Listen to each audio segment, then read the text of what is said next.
Всем привет! В сегодняшнем видеоролике я вам покажу очень необычный и интересный пикап, модель ЗАЗ-970G в масштабе 1 к 43.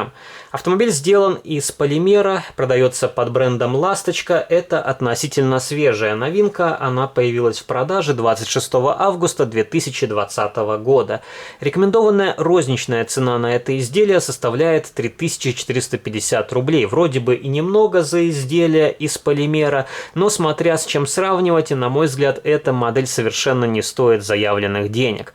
И проблема здесь не в том, что это модель из эпоксидной смолы. Наоборот, такие модели продаются значительно дороже, чем аналоги из металла. У этой модели плохо передан образ настоящего прототипа, очень много искажений в пропорциях, которые видны даже невооруженным взглядом, и также огромное количество упрощений, несвойственных в этом ценовом сегменте. И удивительно, как Madimio Engineering с их огромным потенциалом, возможностями, большим опытом в проектировке действительно хороших, высококачественных изделий гонит откровенную халтуру. Конечно, «Ласточка» — это мега-эксклюзивный бренд, который делает очень необычные автомобили, и у этих моделей очень узкий круг почитателей, но тем не менее особого ажиотажа эта продукция не вызвала, и это тоже о чем-то говорит. И свои модели я взял ради спортивного интереса, чтобы поближе ознакомиться с этим брендом, посмотреть на них вживую, повертев в своих руках, сравнив с другими моделями, которые есть в моей коллекции. И это третья по счету модель от «Ласточки», которую я приобрел. Первые две модели были внедорожники Нива, пикап и классический пятидверный универсал.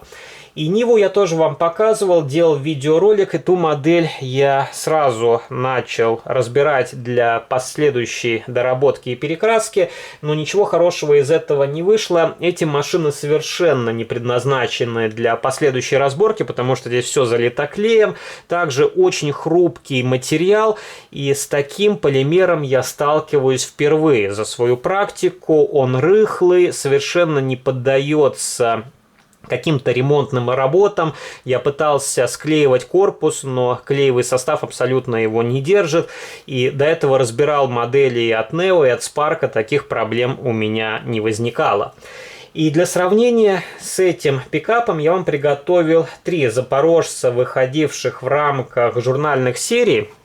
Эти машины тоже, возможно, есть в ваших коллекциях. Первый классический вариант автомобиля с кузовом голубого цвета.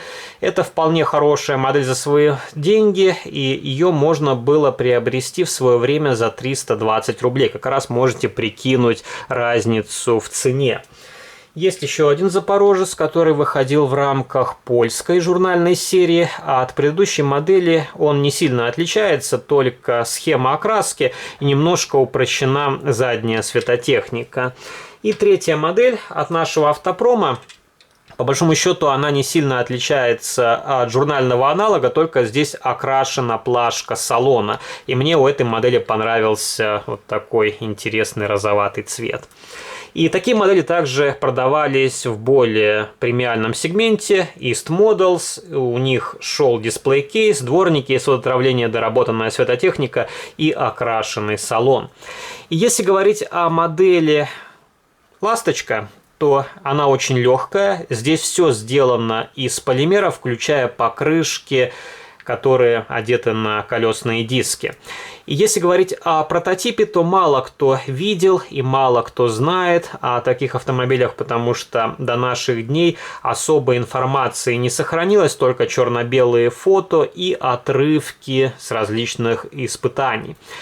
И проектировка этих автомобилей началась в 60-м году на заводе «Коммунар». К 62 году построили партию опытных машин. Было три типа кузовов: открытый пикап, закрытый фургон и микроавтобус для перевозки 7 человек.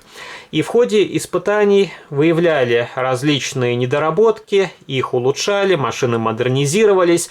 И под конец испытаний было принято решение запустить автомобили в серию для помощи народному хозяйству, но завод попросту не осилил производства новых автомобилей, поэтому проект свернули, и до наших дней не дожило ни одного настоящего образца. И сложно сказать, насколько точно передан окрас этого автомобиля, темно-зеленый полуматовый цвет, потому что фото были черно-белые, но я насчитал как минимум два таких пикапа. Они друг от друга отличались оттенком цвета, если можно так судить по черно-белой фото, и видоизмененными декоративными элементами. И сложно сказать, с какой модели копировал прототип Mademio Engineering. И эта модель, на удивление, аккуратно окрашена и собрана, и она мне понравилась больше, чем внедорожник Niva. Во всяком случае, мой экземпляр без каких-либо особых замечаний. Если вы посмотрите на внутренности кабины, то здесь окрашены сиденья, также дверные карты.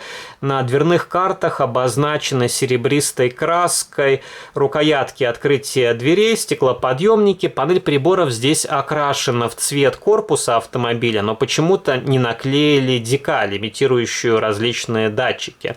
Рулевое колесо и рукоятка переключения коробки передач здесь сделаны в черном цвете.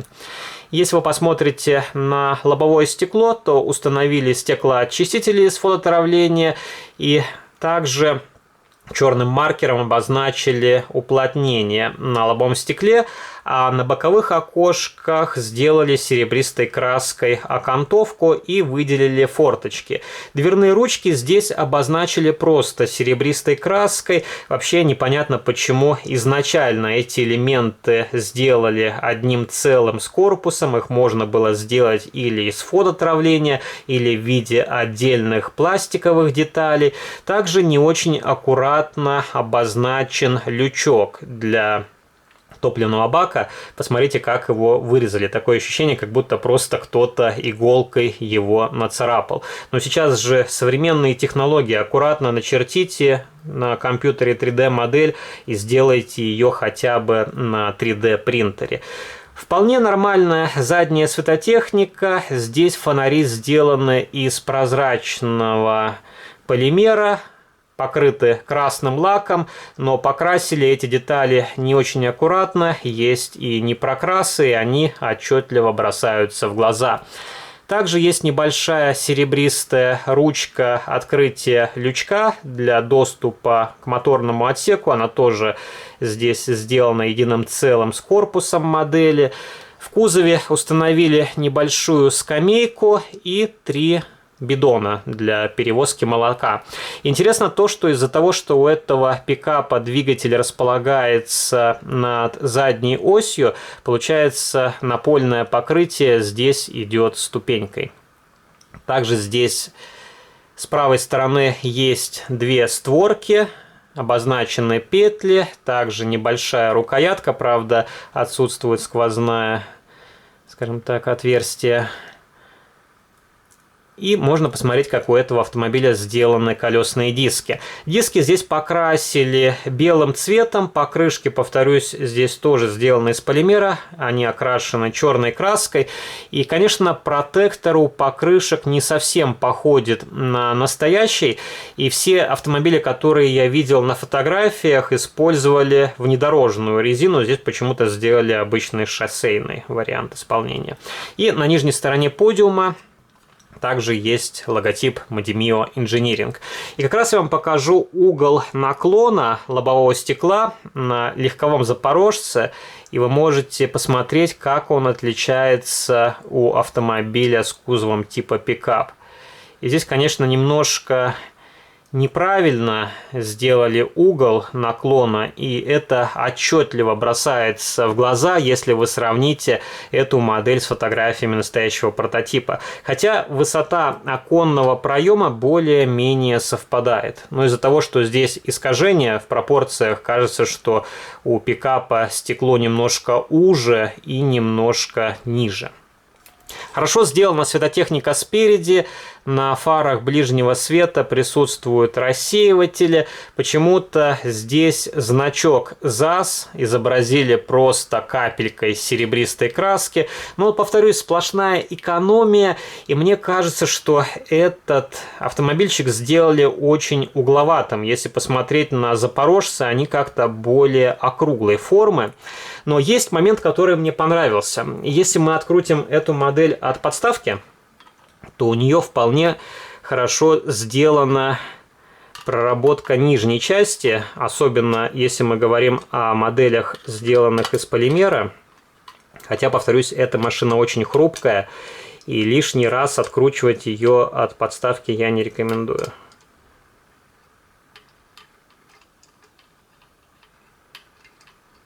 Винтики тоже здесь, конечно, не самые лучшие.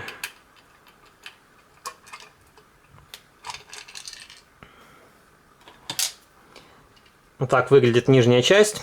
Здесь окрасили днище в цвет корпуса автомобиля, установили серебристый глушитель. Также есть нижняя часть двигателя, и передние колеса установлены на металлическую ось, а задние колесики здесь вращаются независимо. И задний мост здесь очень хорошо проработан, как раз виднеются и рычаги, и полуоси, и точно так можно было сделать и переднюю балку. Не знаю, почему здесь сделали вот такую просто металлическую ось. Вот так выглядит эта модель. И, конечно, сложно сказать, стоит ли покупать ее в свою коллекцию. Я думаю, что не за эти деньги. И красная цена на это изделие – это где-то 1500 рублей. 3500 эта машина никак не стоит, особенно с учетом того, что здесь совершенно неправильно сделана кабина и угол лобового стекла.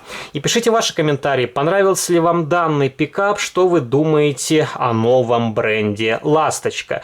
Есть ли у них хорошие модели и есть ли те модели, которые вы бы хотели увидеть в моем будущем видеообзоре. Если вам понравился данный видеоролик, то не забывайте поддержать его лайком. Также вступайте в мои группы в социальных сетях ВКонтакте и Фейсбуке. Жмите на колокольчик и переходите на мой второй канал, там тоже выкладываются интересные видеоролики и будущие анонсы о самых последних новинках. На сегодня это все. До новых встреч.